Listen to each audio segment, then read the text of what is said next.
Everyone talks about transfer learning, fine-tuning, multitask learning, and federated learning. But what's the difference, and when should you use each?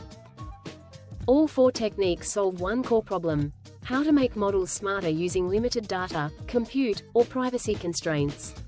They're often confused, because they all reuse knowledge, but in very different ways. Transfer learning means taking a model trained on one task, and using it for a different but related task. Example, a model trained on ImageNet can be reused for medical image classification. You're not training from scratch, you're transferring knowledge. Fine-tuning is a step ahead of transfer learning. You don't just reuse the model.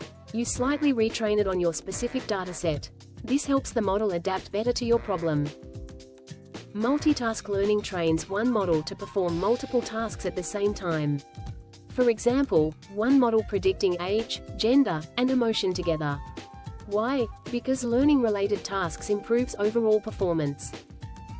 Federated learning is completely different. Here, data never leaves the device. Models are trained locally, and only updates are shared. This is critical for privacy, like in healthcare or mobile devices. Let's simplify this. Transfer learning right-pointing arrow reuse knowledge. Fine-tuning right-pointing arrow adapt that knowledge. Multitask learning right-pointing arrow learn multiple tasks together. Federated learning right-pointing arrow train without sharing data.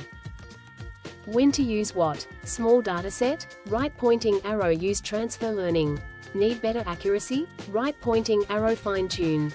Multiple related tasks? Right-pointing arrow multitask learning. Privacy critical? Right-pointing arrow federated learning. These aren't competing techniques. They're tools for different problems. Great ML engineers don't just build models. They choose the right strategy.